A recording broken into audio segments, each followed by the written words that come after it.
The call of the Hogs can be heard all the way to San Francisco. You're listening to Pod at the Palace with Curtis Wilkerson on Inside Arkansas. Good morning, everybody, and happy Selection Sunday, folks. Finally, it's here. Big day for the Razorbacks with, honestly, a little bit of momentum, right? After Saturday's news that freshman guard Boogie Fland is expected to return to the Hogs for the NCAA Tournament. How about that? For a little shot in the arm. Man, good stuff. Hey, if you missed that news, make sure you go back and check out yesterday's episode. We went live about 5 o'clock on Saturday and discussed the return of Boogie Fland for about an hour. A lot of really good information in there. If you missed it, if you were out and about on your Saturday and you got back home and said, Boogie, what? Is coming back to who? Okay. Yeah, go check it out. It's good stuff. But now the attention turns to 5 p.m. today, right? When the field of 68 is officially and finally revealed. I can't wait, personally. We're doing a watch party for it, by the way, so we can just all react to the news right at once whenever it comes. So make sure you join us for that live stream. It's going to be good. Some instant analysis, breakdowns. I'm sure John won't be emotional at all. Let me tell you something. If Arkansas don't get sent to Wichita, John Neighbors might crash out. He doesn't care who they play. He doesn't care what seed they are. The only thing he cares about is not getting on another airplane. And Wichita's his best bet for that. So say a short prayer for John that we get to go to Wichita, man. It's been interesting seeing him freak out about that. But that is a good question, though. Like, where the heck is Arkansas headed? Who are they going to play? What seed are they going to get? You know, the truth is usually, at least for me, like by the morning of, wake up on Sunday morning on Selection Sunday, you usually have a pretty good idea. You feel solid about it. You've been able to narrow it down. I got to admit, folks, there is more variance this year than I can ever remember for Arkansas. And maybe that's because it's been bubble-licious for so long. Maybe that's just the way that it is. We're really not used to this. Like, how often has Arkansas actually been on the bubble? I mean, heck, we were stressed out. What were they, a 9 seed or an 8 seed, whatever, that year they played Illinois a couple years ago? But, you know, being in these conversations this late, it's uncharted waters. It's unfamiliar territory. Let's see if we can figure it out, though. Here's what I know for sure. Arkansas is in, locked, no question, no doubt. Outside of that, though, there's quite a few different possible outcomes here. So what I'd like to do is we'll talk about every single one of them, right? What else do we have to do until 5 o'clock? You know, like we're gonna talk about it until we actually figure out what's going on. Let's start with the seeding, though. Personally, okay, and I'm not as in depth as these bracketologists, but I do my homework on this stuff. I have Arkansas sitting probably as about the second or third 10 seed. That's where I've got them, if I'm being honest. But here's some info from the experts, and let me pull it up real quick because I want to give more context. It doesn't have to be just about what I think. Let's see what everybody thinks. The bracket matrix, we talk about it all the time. The compilation of all the reputable bracketologists, all the guys that updated their brackets Saturday. 118 brackets. Arkansas is in 118 of them. Every single one, 100% hit rate. Makes you feel good. Average seed, a 10 seed. And I went through and broke it all down. Every single one of them I went through to see exactly where Arkansas was at. 69.3% of the bracket updates, Arkansas was a 10 seed. 20.4%, they were an 11 seed. And then 10.2%, they were a 9 seed. Okay. So what about the folks that we know, you know, that like the well-known bracketologists, and then also the guys who are just really, really good at it? Let's look at that real quick. Joe Lunardi, everybody knows Joe from ESPN. He's got Arkansas in his last 4 buys, has him as a 10 seed. Okay. Jerry Palm, we make fun of him, but everybody knows who it is. He's got Arkansas as a 10 seed after being a hater for so long. But then I went through the matrix, and everyone I could find in the top 10, some of them I flat out couldn't find them. Number 5, number 8, I don't know. But everybody else I found, here's where they have them. Yago, the number 1 guy, he's got Arkansas as an 11 seed, the 4th of the last 4 buys, so they're 1 spot out of Dayton. That's a little too close for comfort, right? 131, the number 2 guy, has got him as a 10 seed. Bracketometry, the number 3 ranked bracketologist, a 10 seed. Then you got 2 guys right here at number 4 and number 6, Bowertology and D Ratings. Both have Arkansas as an 11 seed. Both have them in the first 4. Send them to Dayton. Yikes. Hoops HD has him as a 10 seed. He's the number 7 guy. Rocco Miller, number 9. He's the field of 68 bracketologist. One of those dudes. He's got Arkansas as a 9 seed. Okay. You would think he'd have Arkansas out of the field with the way those guys act. And then you got Brackets blog right here, the number 10 overall bracketologist, and he's got Arkansas as a 10 seed. Why'd I pull that up? Because what you see is the consensus is that, yeah, there's really no doubt Arkansas is in, but how in? And where are they in terms of in? That's the question. It's all over the place. So why? Why is there so much variance? Because it feels weird. Shouldn't you have it pretty narrowed down by now? Aren't these guys the experts? Well, I think what you have to keep in mind with bracketology is that these guys are doing their best to predict what the selection committee is going to do. Not what they think they should do, not what they would do. They're trying to predict what the selection committee is going to do. And they have the same criteria to go off. We talk about it all the time, the quadrant system, all the different metrics, the predictives, the resume, all that stuff that they value. All the criteria is there. But every year the committee tends to weigh certain metrics or data points or something more heavily. That is the guessing game. And that's where you see the variance with these teams right now, with Arkansas right now. I heard the selection committee chair talking yesterday, and he made it clear, at least it was clear to me when he was talking about it, that it feels like the committee is really going to value quad 1 wins away from home. And then he made sure to point out that quad 2 record matters. Well, then that's good news and bad news for Arkansas, in my opinion. What matters more? What do you think should matter more? I have my opinion, but beating non-tournament teams, which is essentially what you're doing in quadrant 2, or proving that you can go away from home, which you have to do in the NCAA tournament, and beat tournament caliber teams. Because if the latter is your answer, Arkansas is cooking with grease here. They're fine. Arkansas's got quadrant 1 wins away from home against Michigan, Kentucky, Texas, Vanderbilt. All those are NCAA tournament teams. I guess Texas is right there on the bubble.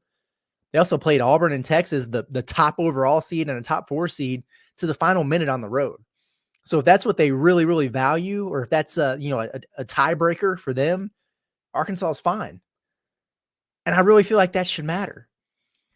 If you want to go look at Arkansas's 4-3 quadrant 2 record and and penalize them for that, are they going to play a quad 2 game in the NCAA tournament? No, they aren't.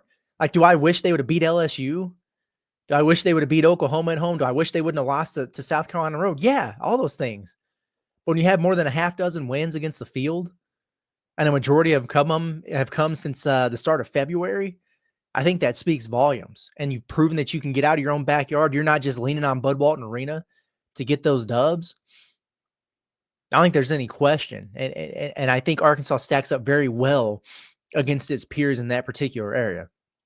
So, okay, zero risk of missing the tournament. Cool, we got it. But how else can the Hogs stay out of Dayton? Because nobody wants to go there for the first 4. I mean, like if we have to, we will. But you want to avoid that if you can, right? And what do we say with that graphic while ago? 20% 11 seeds, and of the 20% of brackets that had Arkansas as an 11 seed, it was probably 5 to 7% that had them in the first 4 there. You can be an 11 seed without being in those playing games. 2 trains of thought here, I think, for Arkansas when you're thinking about how do you stay out of Dayton if you're in danger at all. One is bid stealers, right? And we talked about bid stealers quite a bit. That is just about the only thing at this point that could potentially push Arkansas down, right? Because there's nobody else on the bubble that's really still playing right now. Like, there's nobody in that range that could pass them. Somebody who wasn't supposed to be in the field would have to get in and push them down, right? But all bid stealers aren't created equally. Okay, so first of all, I waited. It's late Saturday night, I guess Sunday morning, actually, that I'm recording this, because I waited. I watched the Big West final, UC San Diego and UC Irvine. That is not a too big league. I'm sorry. I mean, it's cool. They both had great records, great season. Hats off to both of those teams, man. There's levels to this. I'm sorry. I'm all for mid-majors getting some love or whatever. That's not a two-bid league. It's just not. If you watch that game and then you watched any game in the SEC tournament or the Big Ten tournament or the Big East tournament, I'm not going to throw the ACC in there because the ACC stinks, but it's just not a two-bid league. Anyway, it doesn't matter. UC San Diego won the Big West, so there's no threat of bid stealing situations there. Now, Colorado State won the Mountain West tournament. They would not have been in otherwise, so they are in now as an automatic qualifier, so that counts as a bid stealer. But then you have to wonder about the team that they beat, because to me, only one of Colorado State or Boise State was going to get in anyway. So I don't think that actually changes things in the field. And if you looked at some of the updates, like Lenardi's, updated projections or whatever, like nothing changed. Nobody moved because Colorado State suddenly got in the field, and Boise State's not necessarily projected to get in. They're on the bubble, so maybe they will, but they wouldn't be ranked ahead of Arkansas if they did. If Boise State makes it in, they're going straight to Dayton, right? And they're not jumping up and pushing Arkansas down because they were on the fringe anyway. I hope that makes sense. And I think the same would go for VCU if they lost the A-10 title game this afternoon. They play George Mason. I don't listen. If VCU loses that game and George Mason gets the auto bid, I don't really know that VCU's got an at-large case. And I've been really open about how I don't think North Carolina is a tournament team, with the one quad one win or whatever. I would probably still value them over VCU. VCU just doesn't have much meat on the bone. I'm not sure if they beat a team projected in the field this season. Great year, but I don't know if that's a two-bid league. Either way, they wouldn't be ahead of Arkansas in the pecking order, so they would be straight to Dayton. If you're picking up what I'm putting down, they wouldn't push the Hogs down. The only one to really watch here is the American Conference title game Sunday afternoon. You are rooting for, I know this is hard to do, Razorback fans, you're rooting for Memphis and Penny Hardaway to beat UAB. You need that, because if the Tigers lose, they will 100% still get in a large bid, get into the NCAA tournament. They will be seated higher than Arkansas, and it would push Arkansas down a notch in the pecking order. So keep that in mind. The other part to this, outside of bid stealers, is I don't know. It's just the other thing I guess I picked up on here is that there seems to be this running belief that if so many SEC teams are going to make it into the field this season, at least one of them needs to go to Dayton and be in the first four. I've seen a lot of bracketologists say that. A lot of bracketologists speculate that that's how the committee is going to operate. Personally, I think it's silly. Like, to me, the four worst at-large resumes that make the field should be going to Dayton. It shouldn't be, we've got too many teams from one league, so we got to send one of them to the play-in. I think that's silly. But whatever. If Texas actually gets in and makes the field, that's where they're headed. They're headed to Dayton for the first four for those play-in games. But outside of that, you're looking at Georgia, Vanderbilt, Oklahoma, and Arkansas. And I'm not saying for sure that the committee is going to send an SEC team to Dayton. Like I said, I think that's silly. If you think one of them is one of the last four at-large resumes, then fine. But I don't think it should be a rule of thumb. But if it is, what does that look like? So let's pull up another graphic. You got those four SEC schools, and you've got their resumes pulled up here. And there's other factors to it, but we're hitting the high points. Look, I hate to say it, like, Georgia's safe in this scenario. And you might not like it. And I don't necessarily like it, especially because Arkansas beat them. Hell, Arkansas is 2-1 against these teams, but Georgia's metrics are just superior to everyone else's. I mean, look at that. It's not even close with them. And they do have the fewest quad one wins. They've got 4. Everybody else has at least 5. But at the end of the day, those metrics are really holding them up.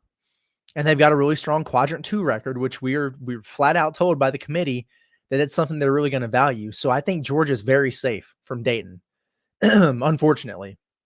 Now, if conference record actually mattered, which it doesn't, it's not something that they consider, Arkansas would be over Oklahoma, right?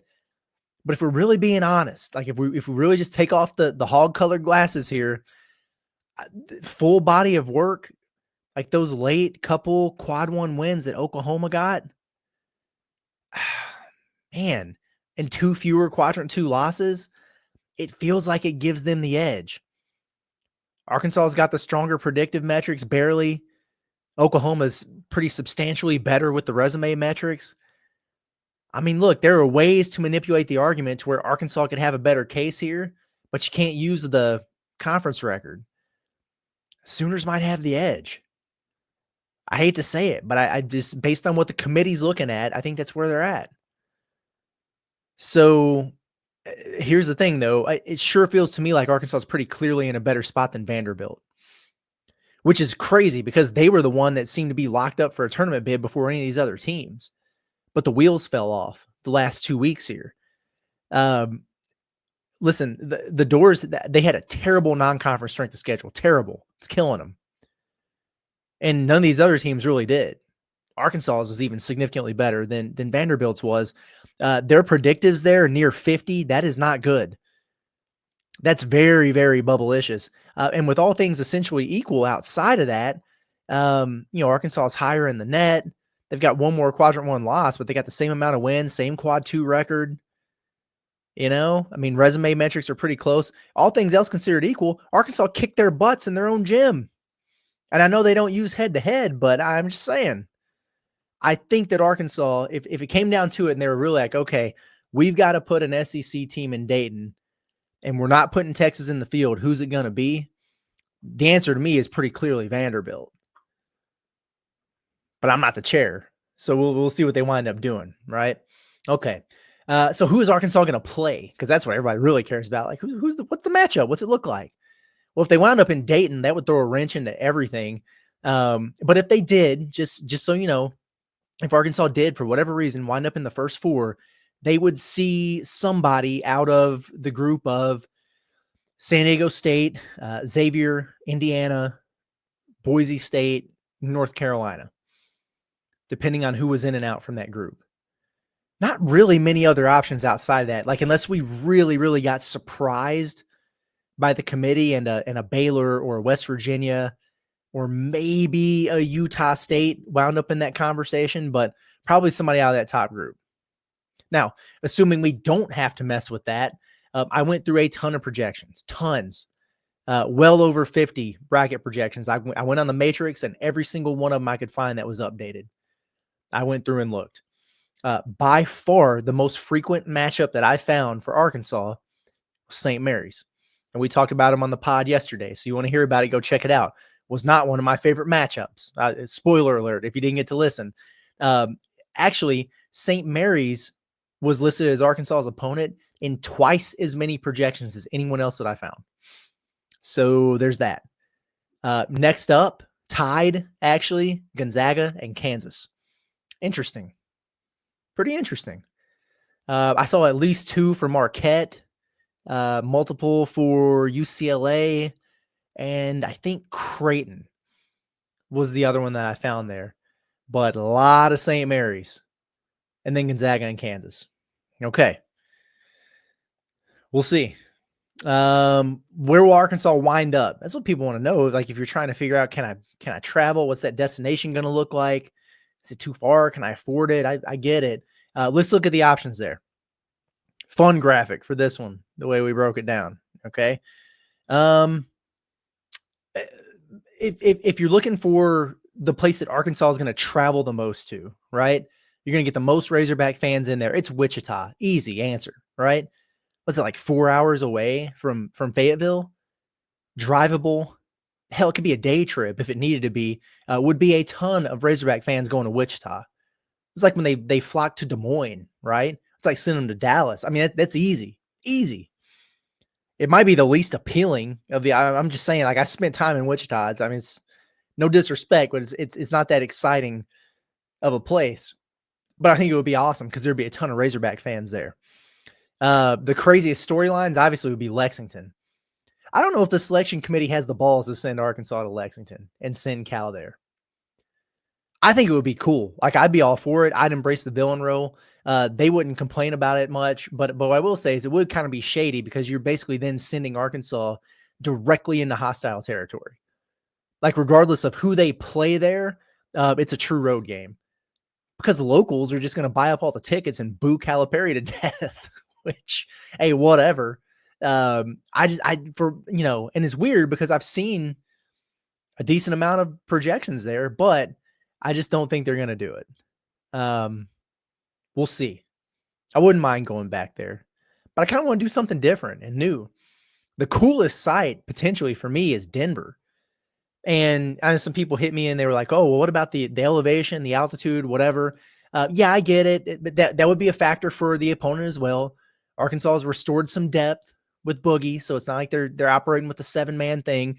They would get there a few days early and be able to get acclimated to that. But yeah, it's certainly a consideration. I'm just talking about the cool factor. Going to Denver, being in the Rockies, cool city, different. There's something about it that really excites me about that possibility. I'd be all for it. We got the I had it WTF. I changed it to WTH for the kiddos, but the what the heck site would be Dayton, because it's true. After all this, if Arkansas did wind up in Dayton, that would probably be my reaction right away. If you're on the watch party and Arkansas winds up in Dayton for the playing games, you would hear me say, "What the heck?" That's why.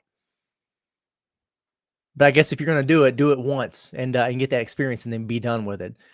So, some other sites that, sure, I'm fine with, not crazy about.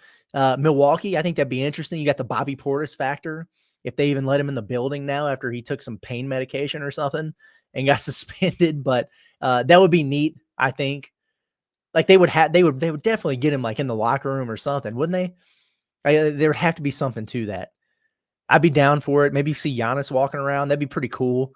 Raleigh, I'm always down for that. I like Raleigh. I like North Carolina. That would be fun. The only thing about that is depending on where you're seated,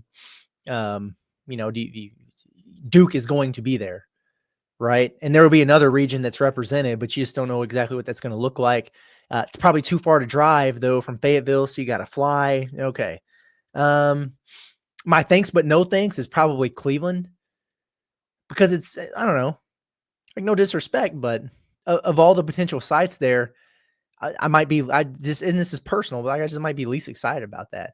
Like, I don't know who's, booked family vacations and gone to Cleveland. I'm just saying, places I think would be awesome, but they're just too far, right? For Razorback fans, Seattle and Providence. I would love to spend 4 days in Seattle or Providence. I've heard it's a really, really cool place. That's so far. Like, I don't know. It reminds me of like Buffalo when you're thinking, how the heck are Razorback fans going to get out there? And Seattle's further than San Francisco was on the flip side of it. Right. Would be cool, but I don't, that's a hit to the pocketbook, man. That's a lot of travel. It's expensive once you get out there. I don't know. The drivable ones, Wichita, obviously the easiest. Lexington, that's drivable. We honestly should have done that. John wouldn't have lost his luggage for a month. Milwaukee, it's the 10-hour range, 9-10-hour range. That's a doozy, but it's doable. And even Denver, I was surprised. From Fayetteville, it's just over 10 hours to get to Denver. You probably, you have to have the right type of vehicle or whatever, to get through the mountains, I guess. But I think it would be cool. It'd be a scenic drive. It'd be fun. Let's see. What are some other notes that I have here? I saw when I was going through the projections, and not all of them do the geography. They don't all list destinations because that's the hardest thing to figure out, I think. But on the projections, I saw a projection for every potential site out of the 8 except for Seattle. I did not see Arkansas projected to go to Seattle a single time. Cleveland, actually, today I saw the most. That was the most frequent, was Cleveland. Okay, fine, whatever. Lexington and Milwaukee were next, then Wichita. Only a couple times did I see Providence and Denver. Only once did I see Raleigh. And the only time I saw Raleigh was actually the guy that I listed earlier in the top 10 of the Matrix that had Arkansas listed as a 9 seed. He had him in Raleigh. Well, what does that mean? It means he has him facing Duke in the second round. So there you go. At any rate, based on that, let's see. Final prediction or whatever for what we might see here. I'm going to say Arkansas is going to be announced as a 10 seed facing St. Mary's with the backup opponent being Gonzaga. And we're just going to see a WCC team taking place in Cleveland. Backup location, I want to say Milwaukee, but let's go Lexington just to be spicy. How about that? All right. Fair enough. Real quick, though, and I know it's like Selection Sunday and everything, and we finally got people on the hook for this season as it's, coming closer to coming to an end. But, we're also a week away from the start of the transfer portal. And, hey, we got news already. We already have somebody on the hot board. What do you think about that? Our first big fish to keep an eye on. So I guess it was about, 2 weeks ago or so, had somebody tell me that if Owen Freeman from Iowa wound up hitting the portal, keep an eye on Arkansas. And the thought process was he might be transferring anyway, but probably most certainly will if Fran McCaffrey gets fired at Iowa. Well, he got fired yesterday. Today, he hit the portal. So there you have it. And then right away, lo and behold, the Hogs are on the earliest list of teams to watch for Mr. Freeman. And the other teams were Gonzaga, Michigan, and Creighton, listed as kind of the top 4 to keep an eye on there right away. He's good. Okay. And this makes a lot of sense to me, guys. Arkansas is going to be looking for multi-year transfers so they can get as much bang for their buck as possible with Tyson and his NIL money before those regulations hit and committees, clearinghouse or whatever has to approve NIL deals and they're setting market values or whatever, trying to get multi-year guys before that happens. And Freeman would fit that. He would fit that mold. Finishing up his sophomore season. He missed the last month, by the way, with he had a finger injury. He was in Boogie Flan's situation and had to get a surgery done. And so I think he played 19 games and missed the rest of the year, but 2 years remaining. Listen, 6'10", 245 pounds, and he's highly, highly productive. And think about this for a second. What do we know about the Big Ten? Like when you think about Big Ten basketball, what do you think? Slow, boring basketball, right? But you also think tough, physical league. And they always have good big men. It feels like all those teams do. Eric Musselman didn't this year. That's why they sucked at USC.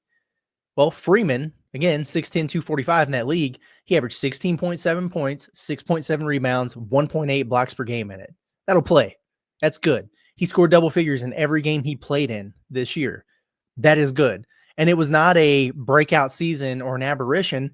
He was named the Big Ten Freshman of the Year last year in 2023-24. So, listen, and hell, he would have been named All Big Ten this year if not for the injury. The dude was absolutely cooking out there. He is going to be a 7-figure NIL guy, and he's going to be one of the more coveted big men no matter who hits the market in the portal this spring. It's a good player. And those are some heavy hitters on him. I mean, if you think about it, Gonzaga always has good bigs. Always. Drew Timme, then Graham Ike, they're looking to replace him. Makes sense. Creighton, Ryan Kalkbrenner's out of there. We know they got a boatload of NIL. Makes sense. Michigan, Vlad Golden's out of there.